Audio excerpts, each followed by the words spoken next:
Graça e paz, amados.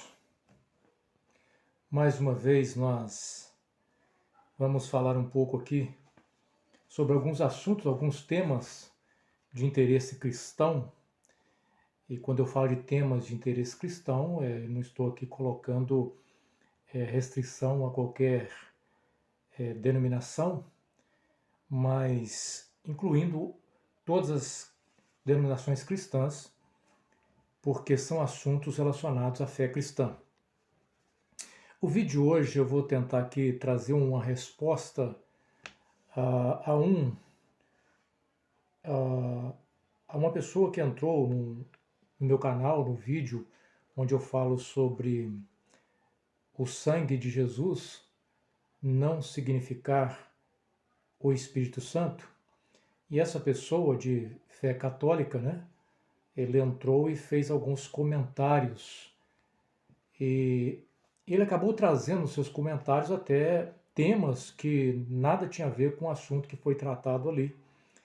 Mas, de qualquer maneira, eu agradeço, né, a esse irmão de ter entrado ali no canal e de ter colocado o seu comentário, que, na verdade, é uma liberdade que todos nós temos, desde que os comentários sejam feitos de forma respeitosa, todos são livres para opinar a respeito dos temas que são abordados aqui nesse canal. Então, uma das coisas que ele levanta ali, uma das questões que ele levanta, ele já começa a fazer uma crítica a Lutero e, portanto, ao fazer a crítica a Lutero e jogar nas costas de Lutero a responsabilidade pelos desvios doutrinários, uma vez que a Bíblia foi colocada nas mãos de todos os cristãos, tendo esses a liberdade de ler e interpretar as Escrituras, então Lutero seria então o responsável pelas distorções bíblicas. E então, desde já eu quero dizer aqui para os irmãos que isso não é verdade. A teologia protestante, embora ela não seja observada por muitos grupos, mas uma das regras da hermenêutica protestante é que a Bíblia interpreta a própria Bíblia. Sendo então utilizada essa regra da Bíblia interpretar a própria Bíblia, tira do leitor a possibilidade dele criar qualquer imaginação em cima de um texto bíblico. É verdade que existem muitos textos que são mais difíceis de interpretar, portanto exige uma maior compreensão e estudos com relação ao assunto, mas eu até comentei lá que a ideia da reforma protestante, ao contrário de ser uma dificuldade, na verdade foi uma bênção, porque acabou colocando a palavra de Deus à disposição de todos os cristãos, porque é assim que deve ser, para que todos tenham direito de ler a palavra, de ouvir a voz de Deus por meio da sua santa palavra, de conhecer, até mesmo de verificar se aquilo que está sendo ensinado de fato tem algum respaldo bíblico. Isso é segurança para qualquer cristão de qualquer denominação. Feito essa observação aqui com relação à interpretação, a interpretação católica, da teologia católica, ela faz uma interpretação um pouco diferenciada, porque ela vai usar 4 métodos de interpretação ali, né?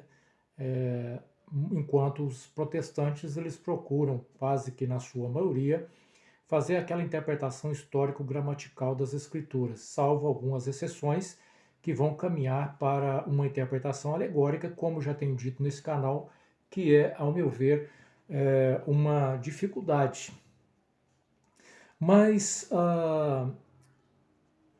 o irmão que comentou ali, e eu aqui estou chamando de irmão, e ao chamar de irmão eu creio que eu vou aqui entristecer alguns católicos e também entristecer alguns evangélicos, por uns desconsiderarem os outros. Mas estou chamando de irmão, considerando de que ambos depositaram a fé em Cristo Jesus, sendo então cristãos, somos irmãos em Cristo. Agora, se de fato cada cristão é realmente um cristão genuíno, isso não compete a mim examinar, mas àquele que sonda e conhece a mente e os corações. Ele levantou uma questão que é a questão de Maria ser mãe de Deus Filho. E ele vai dizer que os protestantes não acreditam que Maria é mãe de Deus Filho. Essa questão já foi abordada num vídeo que eu fiz aí, então quem não assistiu ainda, procura no canal aí pelo vídeo Maria, Mãe de Deus, e ali eu vou falar um pouco sobre essa questão de como eu e a grande parte dos evangélicos interpretamos essa expressão Mãe de Deus. Mas não estou falando aqui em nome de todos os evangélicos, salvo que alguns ainda podem defender essa ideia. Até mesmo porque nós estamos falando de Cristo Jesus, aquele que é o Verbo que se encarnou, e ao se encarnar, ele então, sendo divino, ele adquire também a sua natureza humana, e essa natureza humana é adquirida por intermédio de Maria, onde ele é gerado no ventre de Maria, herdando, portanto, de Maria essa natureza humana. Nenhum protestante nega que Maria seja mãe da parte humana de Cristo. O que os protestantes vão negar é a expressão, se de fato seria viável usar essa expressão Maria, Mãe de Deus. Isso aqui fica no outro vídeo, os irmãos podem assistir lá que eu trato mais dessa questão. Mas, na verdade, nenhum protestante nega que Jesus é o Filho de Deus. Outra questão que ele levanta também ali, ele cita a carta de Paulo a Timóteo, na sua primeira carta, no capítulo 2, onde dito para que todos os cristãos devem fazer oração por todas as pessoas. E aí faz um levantamento dizendo que nós cristãos confundimos a mediação de Jesus com a intercessão, uma vez que Jesus é o único mediador entre Deus e os homens, né? Nós vamos confundir com essa expressão de intercessão, uma vez que, de fato, a Bíblia fala da necessidade de um orar pelos outros, de um interceder pelos outros. Portanto, nesse contexto da intercessão, existe vários intercessores. Mas não é esse o contexto em que se encontra a expressão ali, Jesus como o único mediador. Essa mediação de Cristo envolve o seu aspecto salvífico, onde ele, por intermédio do seu sacrifício e assumindo a sua posição de sumo sacerdote, é ele quem liga o homem a Deus. É ele que faz essa mediação, não tendo, portanto, nenhum outro caminho pelo qual o homem se chega a Deus, se encontra com Deus, a não ser pela fé em Cristo Jesus. E ele vai citar, então, aqui como fundamentos bíblicos dessa afirmação dele, de que existe vários intercessores, Apocalipse capítulo 5, só que Apocalipse capítulo 5 fala da intercessão dos santos. E essa intercessão dos santos, que é dito ali na visão onde João é elevado ao trono de Deus, e ele presencia então ali aquela visão da glória de Deus, e ali aparece então a expressão intercessão dos santos, ou do povo santo. E na fé católica eles vão fazer essa ligação dos santos ali com aqueles que foram mortos e, portanto, santificados ou adquiriram ali uma posição de santidade, de santificação. Com relação a isso também, eu falei, tem um vídeo que eu trato dessa questão com relação à intercessão dos santos. Quem não viu também pode procurar nesse canal que vai encontrar. Também ele cita Apocalipse capítulo 6, aparece também a intercessão das almas que estão debaixo do altar e clamam a Deus evidentemente você tem uma interpretação completamente diferente. Ali você tem uma visão, e essa visão ela é simbólica. As almas ali debaixo do altar, porque são referentes àqueles que foram martirizados, e portanto é como se fosse o sangue dos mártires clamando, ou seja, a vida dos mártires clamando, e esse clamor dos mártires ali é um clamor para que Deus pudesse vingar o seu sangue, ou seja, para que Deus pudesse executar justiça e juízo, até quando o Senhor não vingará o nosso sangue, né? Então ali não se trata, na verdade, de almas literalmente que estão ali clamando a Deus, mas sim um aspecto simbólico daquilo que é a mensagem apocalíptica. Também vai aparecer no capítulo 7, capítulo 8, também a expressão intercessão dos santos. Então a questão é, esses santos que o Apocalipse está apresentando como intercessão dos santos, essa intercessão está na eternidade? São intercessão de santos que estão lá na eternidade orando?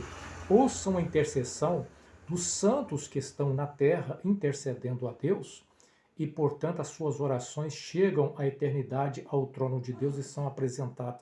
Essa é uma questão a ser pensada e a ser até melhor explicada mais para frente. Como o objetivo aqui é responder algumas questões, e são muitos os itens que foram levantados, vamos aqui falar um pouco sobre essas questões.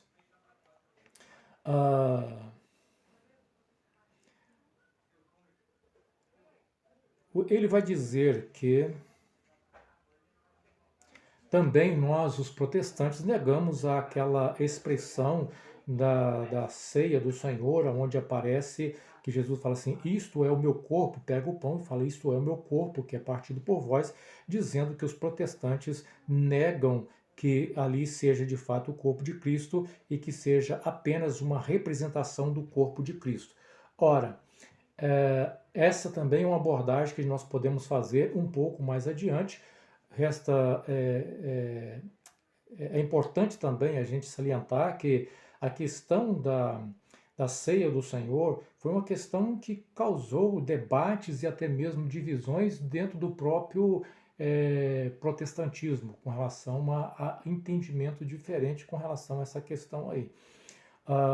No entanto, se Cristo estava dizendo que o pão era o corpo literal de Cristo ali, ou apenas uma representação, bom, isso, a meu ver, fica claro nas Escrituras, porque quando Jesus apresenta isso, ele apresenta para os discípulos, ele pega o pão e parte, ele não tinha morrido ainda. Ele vai assim, isto é o meu corpo que é partido por vós. E Cristo come daquele pão e também dá aquele pão aos seus discípulos, antes mesmo de Cristo ter ido ao Calvário e ter, então, cumprido ali essa profecia, ter entregue o seu corpo. Ou seja, aquele pão não poderia ser o corpo literal de Cristo, uma vez que o próprio Cristo não tivesse, se fosse assim, o próprio Cristo estaria antecipando a sua morte, comendo ele mesmo do próprio corpo antes de acontecer. A meu ver, isso não faz nenhum sentido. E quando Paulo trata dessa questão, ali em 1 Coríntios, capítulo 11, né, nós vamos encontrar que Paulo vai citar isso aí, e ele vai dizer que ali é um memorial, fazer isto em memória de mim, ou seja, todo aquele ritual ali seria uma memória, um memorial, uma lembrança daquilo que foi feito uma única vez e que é o sacrifício perfeito e suficiente para salvar aquele que em Cristo deposita a sua fé. Outra questão que ele vai abordar ali, ele vai dizer, ele vai citar aqui Gênesis capítulo 3, versículo 15, ali você tem a queda do homem e depois você tem a promessa de Deus que da semente da mulher nasceria um que iria pisar a cabeça da serpente. Então ali está falando da descendência da mulher, e a descendência da mulher apontava então para Cristo, que seria aquele que viria para esmagar a cabeça da serpente. E ali vai colocar essa descendência da mulher. A mulher ali ele vai apresentar possivelmente, a meu ver, parece que é isso que ele quis passar, não ficou bem claro, que seria uma figura de Maria e, portanto, descendente de mulher seriam os católicos, Ele vai dizer que os católicos são descendentes da mulher, ou seja, se os católicos são descendentes da mulher, todos os outros protestantes não são descendentes da mulher, né?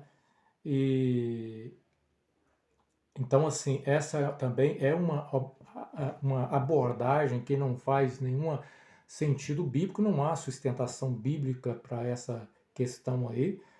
A mulher ali, na verdade, é Eva, e a promessa é de que o Senhor traria ali Cristo Jesus como descendência da mulher para então esmagar a cabeça da serpente. Vale ressaltar que às vezes nós encontramos, né, a figura católica de Maria pisando a cabeça da serpente, mas não, quem pisa a cabeça da serpente, segundo o próprio texto bíblico, é o próprio Senhor Jesus. É ele que veio para esmagar a cabeça da serpente e não Maria.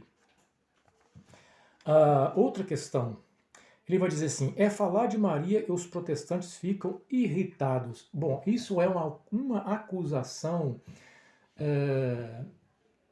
infeliz.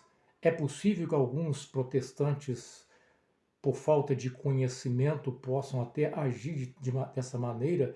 Eu já deixei claro também, eu tenho um vídeo aí que eu falo da importância de Maria e de como ela deve ser honrada, respeitada e até mesmo servir de exemplo de fé para todos nós cristãos. Isso, quem quiser pode procurar nesse canal aí que eu tenho uma mensagem falando sobre essa questão de Maria. Ao contrário do que esse irmão nos acusa, na verdade, falar de Maria seguindo o propósito bíblico sempre será uma bênção falar dessa que foi agraciada por Deus e escolhida para ser a mãe do nosso Salvador, trazer a vida aquele que veio salvar a cada um de nós. Não há nenhuma dificuldade para um protestante em falar de Maria. O que às vezes incomoda um protestante, um verdadeiro evangélico, não é a questão, não é Maria que a incomoda,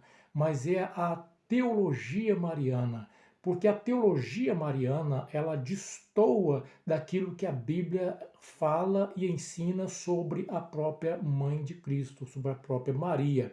E essa teologia mariana, embora tenha começado bem cedo na história da igreja, ela vai crescendo ao longo da história e ela vai tornando cada vez mais uma teologia que torna-se um caminho favorável e perigoso, capaz de conduzir muitos cristãos, e aqui que com amor nós evangélicos às vezes procuramos falar para tentar alertar os próprios cristãos católicos desse perigo, que é o caminho da idolatria. Porque aqueles que caem no pecado da idolatria, a Bíblia diz que não há salvação para aqueles que caem no pecado da idolatria. Não estamos com isso negando também que o pecado da idolatria não esteja presente no meio evangélico. Sim, também está, e nos últimos dias de forma cada vez mais gritante, mas não deixa de ser um pecado igualmente perigoso, tanto a idolatria cometida pelos evangélicos ou a idolatria cometida pelos católicos. Portanto, a teologia mariana caminha exatamente, ela propõe esse caminho escorregadio e perigoso, capaz de levar e de distanciar o cristão da glória que se deve dar ao Filho e elevar Maria a um patamar além daquilo que a Bíblia a coloca, portanto, criando em torno de Maria uma devoção idólatra.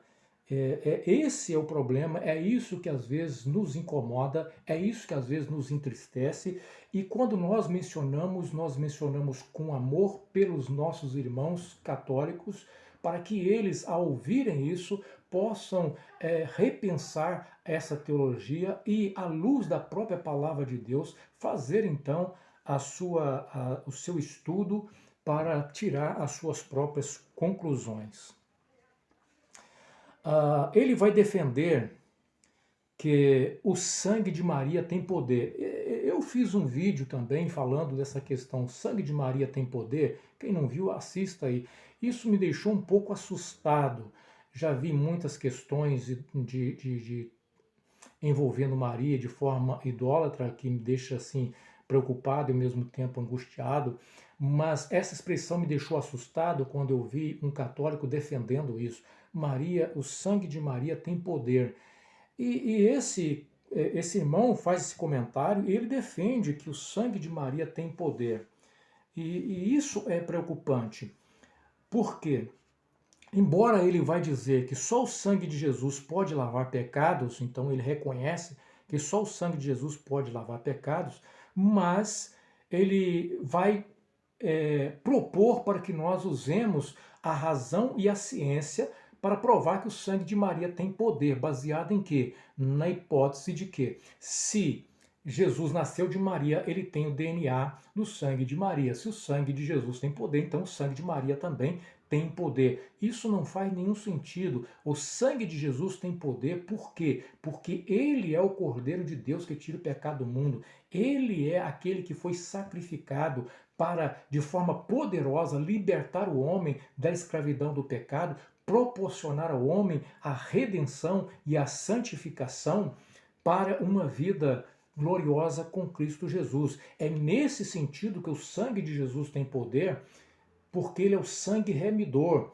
É nesse sentido que o sangue de Jesus tem poder, porque ele é o sangue que nos garante a vitória. Todos venceram o dragão, venceram a besta, e venceram por quê? Venceram por causa do sangue, da palavra e do sangue. Veja bem, embora o contexto ali apresenta, você vê ali que tem o dragão, se tem a presença da mulher, que nós vamos falar um pouquinho mais à frente também sobre isso, que também ele traz esse tema no seu comentário, e ele apresenta a mulher como Maria, mas naquele contexto do Apocalipse, ninguém vence o dragão por causa da sua fé em Maria, mas vence o dragão por causa da palavra de Deus e por causa do sangue do sacrifício, porque o sangue de Jesus tem poder e não o sangue de Maria. Não o sangue de Maria. Ele vai dizer para nós não usarmos achismos e sim razão. Maria tem muitos poderes. Maria tem muitos poderes, segundo ele, que vem do Filho. Então ele reconhece que os poderes de Maria, portanto, têm a sua fonte no Filho. Tá? E ele vai dizer que Maria tem muitos poderes. Ora, nenhuma parte na Bíblia vai dizer que aqueles que foram salvos e já morreram e já estão com Cristo, eles têm algum poder para agir e atuar nessa era presente, ou nesse mundo que nós encontramos. Não existe nenhum texto bíblico que possa fundamentar essa teologia. E ele vai citar, por exemplo, que Moisés teve poder para abrir o Mar Vermelho porque recebeu esse poder de Deus. Ele vai dizer, os apóstolos também tiveram poder porque receberam poder de Cristo. E Maria, sendo mãe, não teria ela poder? Então veja bem que ele vai aqui colocar a ideia de que Maria teria poder pelo fato dela ser mãe de Cristo. E não é isso que a Bíblia ensina.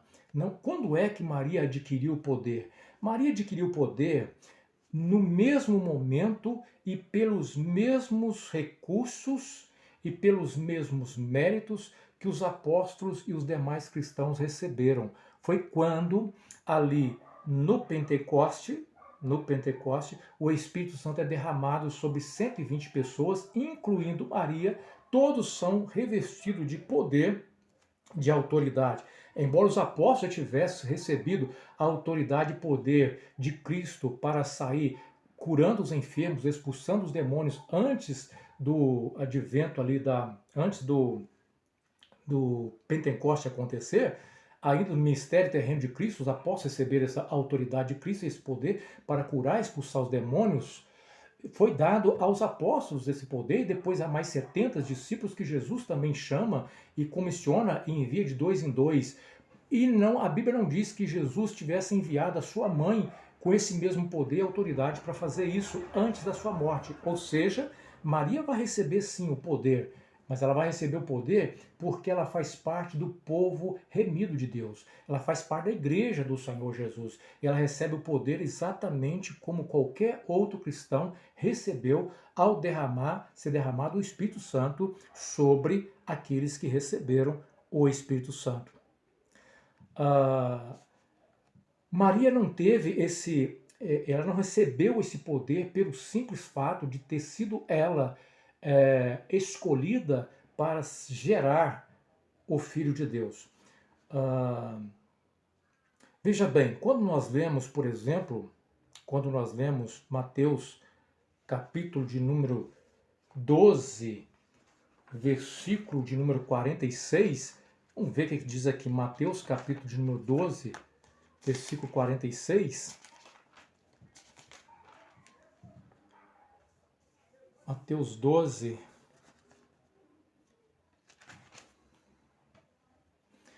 46. A verdadeira família de Jesus. E quando Jesus falava à multidão, sua mãe e seus irmãos estavam do lado de fora, pedindo para falar com ele. Alguém disse a Jesus: sua mãe e seus irmãos estão lá fora e querem falar com o Senhor. Jesus respondeu: quem é minha mãe e quem são meus irmãos? Então apontou para os seus discípulos e disse: vejam, esses são minha mãe e meus irmãos. Quem faz a vontade de meu Pai no céu, quem faz a vontade de meu Pai no céu é meu irmão, minha irmã e minha mãe. Então Jesus aqui, ele não dá ali nenhum destaque à sua família sanguínea em relação aos demais, com relação àquilo que é o aspecto soteriológico, o aspecto da salvação. Ou seja, ele não eleva Maria ou a sua família um patamar diferenciado dos demais cristãos, embora ela seja uma mulher especial por ter sido escolhida, ela é bem-aventurada e merece também o seu lugar de honra, de ser respeitada e honrada por essa posição, bem-aventurada, né, entre as mulheres. No entanto, o próprio Senhor Jesus não elevou Maria a um patamar como a teologia católica faz, elevando Maria a um patamar acima dos demais apóstolos cristãos, no sentido daquilo que envolve o culto e a adoração. Também nós podemos ler Lucas capítulo 11, Lucas capítulo 11,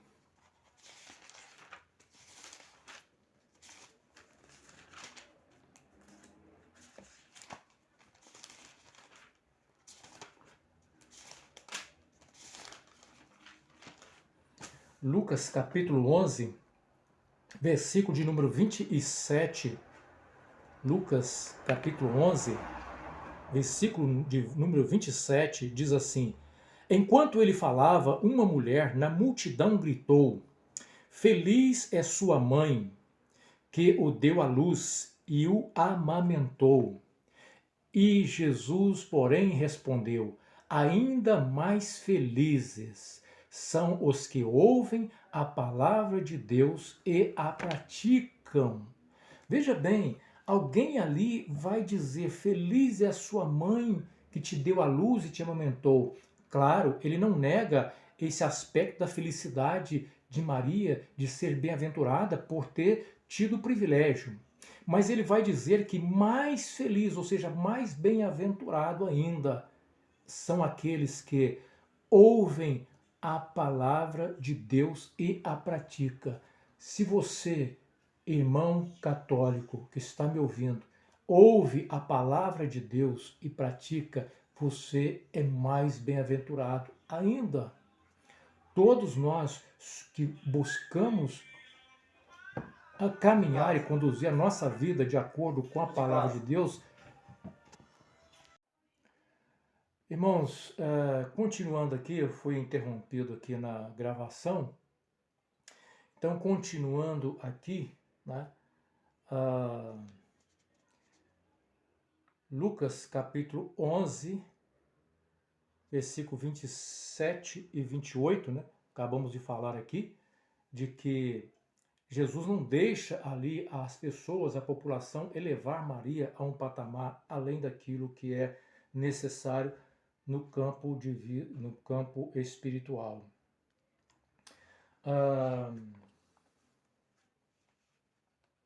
Deixa eu ver aqui mais alguma coisa que ele diz. Apocalipse capítulo 12, ele vai citar ali que Apocalipse capítulo 12, a figura da mulher que apresenta lá como um sinal, né, com a lua debaixo dos seus pés, vestido de sol, a coroa de 12 estrelas, ele vai dizer que essa mulher é Maria, e que essa mulher é Maria. E ali você tem a descendência da mulher. Então, se ele reconhece a mulher Maria, ele vai então interpretar que a descendência da mulher são os católicos, né? Porque ele vai dizer que os católicos são descendentes da mulher que era profetizada lá em Gênesis capítulo 3. Mas, na verdade, eu já fiz um vídeo com relação a isso, os irmãos devem procurar aí, sobre a questão do Apocalipse capítulo 12, a mulher vestida do sol. Pode assistir lá, os irmãos vão entender um pouco mais sobre essa questão, se de fato ali aquele sinal pode ser, um sinal que foi colocado ali para falar ou não de Maria. Bom, eu quero aqui fazer uso de uma Bíblia católica, e essa Bíblia aqui, ela é Edições Paulinas de 1993. O que diz aqui o comentário rodapé, que vai aparecer aqui quando aparece esse comentário do Apocalipse capítulo 12, e ele vai dizer o seguinte sobre a mulher. A mulher é um símbolo cheio de significados. Cheio de significado, ou seja, ele já começa dizendo que esse símbolo ele pode ter diversos significados e não apenas um significado. É Eva, a mãe da humanidade, conforme Gênesis 3, 15 a 20, então ele vai aplicar, vai falar que Gênesis 3, 15 e 20, a figura da mulher, e que essa mulher aqui, vestida de sol, seria então uma representação de Eva, a mãe da humanidade. Também representa o povo de Israel, né, as 12 estrelas, 12 tribos, assim como Sião, o resto do povo de Deus que espera o Messias. E aí ele vai citar Isaías 66, 7. E também Maria, enquanto mãe de Jesus e mãe dos discípulos de Jesus. Ele vai colocar que é a mãe dos discípulos de Jesus, porque Jesus ali, quando está para morrer, olha para João e fala assim, eis aí tua mãe, e olha para sua mãe, eis aí teu filho. Em nenhum momento das Escrituras é colocado que Maria seja mãe dos discípulos, mas apenas ali foi dito a um discípulo que assim deveria ser o seu relacionamento com a Maria, que pode ter outros significados por causa disso. O povo de Deus e da nova aliança, representa o povo de Deus da nova aliança, também seria uma outra representação do povo de Deus na nova aliança, por causa dos 12 estrelas, sendo, portanto, uma figura dos 12 apóstolos. O que diz a Bíblia também, de tradução Ave Maria, essa versão Ave Maria, que, a meu ver, né, é uma versão muito boa, e o que ela vai dizer aqui? No comentário, essa aqui já tem uma letra muito pequenininha, mas eu vou tentar aqui ler o comentário que traz assim. Olha, uma mulher, esta mãe mística, é a cidade de Deus, a Jerusalém celeste, a sinagoga em sua maneira espiritual, que dá à luz a Cristo, e em seguida é a igreja que dá à luz os cristãos. Os seus traços, aí coloca, os seus traços adaptam-se também a Nossa Senhora, a Virgem Maria, nas dores de sua concepção, e dá à luz os irmãos de Jesus que foram unidos a ele, Cristo total, ou seja, então aqui ele faz primeiro uma afirmação e depois uma adaptação à própria Maria, e aqui ele faz uma explicação que chama atenção, que é o quê? Que ele vai dizer que representa Maria nas suas dores de concepção. Ora, se tem uma coisa que a teologia mariana nega, é a dor de Maria, que Maria tenha sofrido alguma dor de parto, né? Ela não sofreu dor de parto. Então, essa expressão vai na contramão da própria teologia mariana, que nega que Maria tem sentido alguma dor no parto. Uma vez que eles vão negar que Maria tenha tido algum pecado, e sim, Maria foi sempre virgem e sem pecado, uma coisa que a Bíblia jamais vai afirmar, que Maria tenha sido sem pecado. E se Maria não teve pecado, ela não poderia sofrer, então, as dores de parto, segundo a teologia mariana. E aí ele vai dizer o seguinte: só reconhece Maria como mãe de Deus Filho quem estiver cheio do Espírito Santo. É para católico. Então ele vai dizer que os protestantes, por não reconhecerem a ideia da nomenclatura colocada em Maria, esse título de Maria, Mãe de Deus, então significa que os protestantes não são cheios do Espírito Santo. Por quê? Porque só quem é cheio do Espírito Santo pode receber isso. Depois ele faz uma outra menção, igualmente bem complicada, que ele traz aqui para o debate a figura da Arca da Aliança. E ele vai dizer que a Arca da Aliança é uma expressão, ele vai dizer que a Arca da Aliança seria a figura de Maria, né? A figura de Maria seria a Arca da Aliança. Só que, o que nós vamos ver aqui com relação à Arca da Aliança? Será que a Arca da Aliança é de fato a figura de Maria? Ele vai fazer toda uma leitura alegórica do Antigo Testamento, de passagem do Antigo Testamento, fazendo uma aplicação para vincular tais passagens na vida de Maria ao receber dentro de si, no seu ventre, o próprio Deus encarnado. Portanto, ela seria a arca que estaria ali recebendo e conduzindo o Filho de Deus.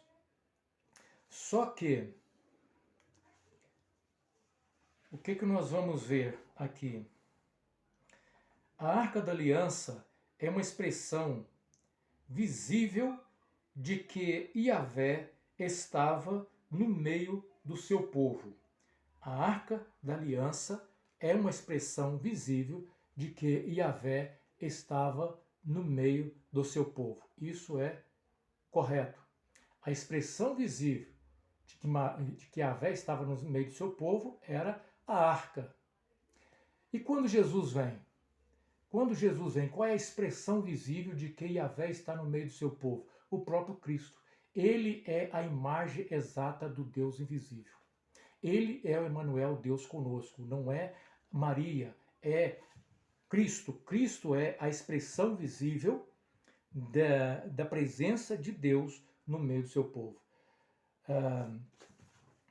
Para a arca, ele vai dizer, para a arca, uma tenda especial, havia uma tenda especial, e ali acontecia reuniões de líderes para tomar decisões importantes. Eu desconheço essa afirmação que ele está fazendo aqui. E era um lugar de encontro com o Altíssimo. A arca em procissão era levada e conduzida para um lugar de destaque.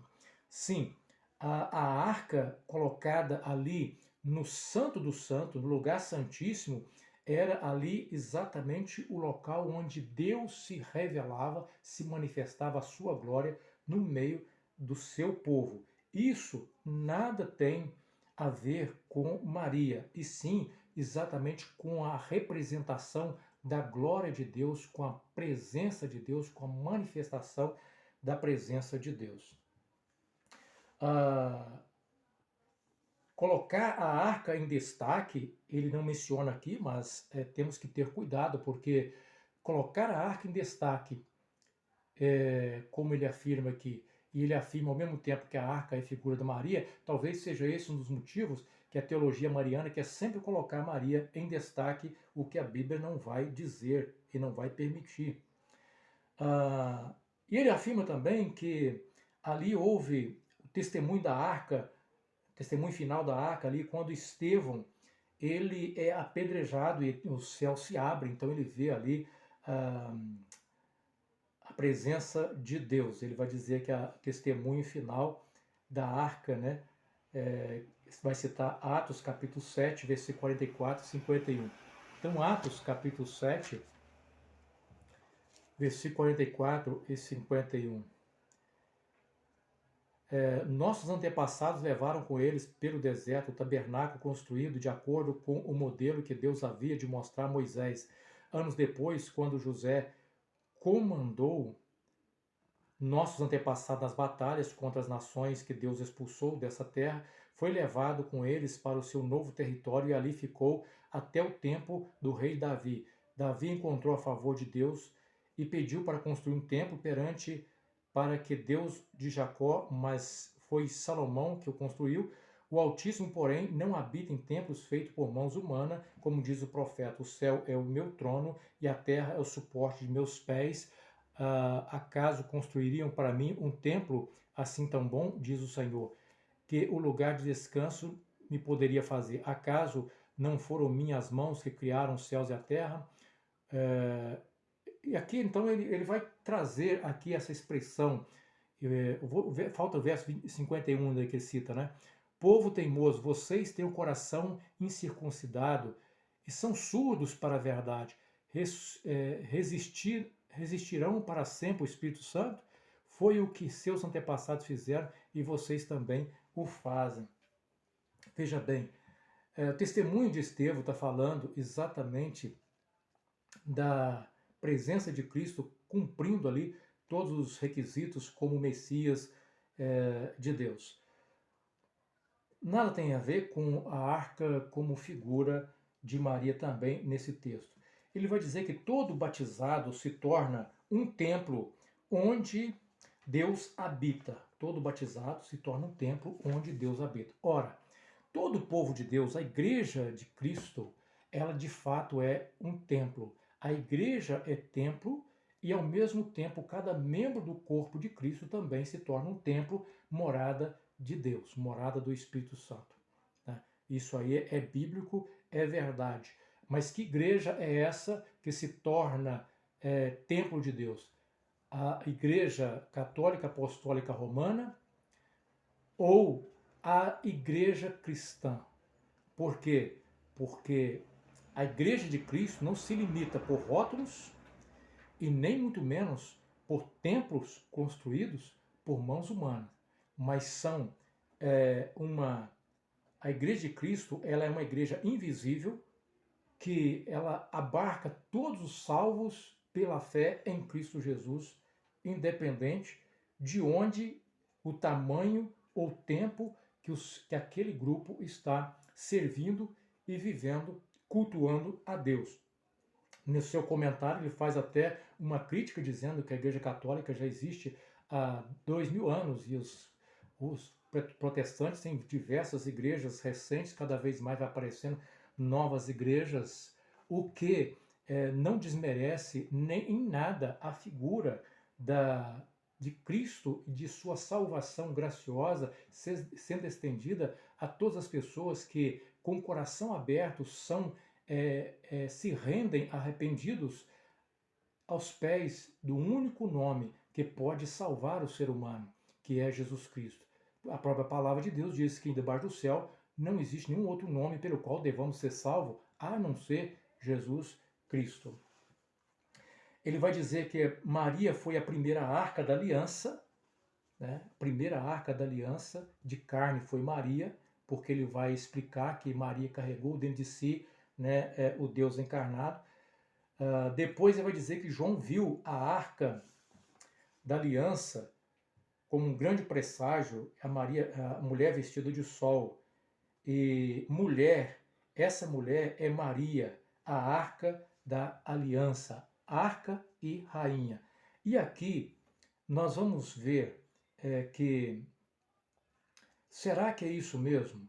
Será que é isso que a fé católica ensina ou sempre ensinou?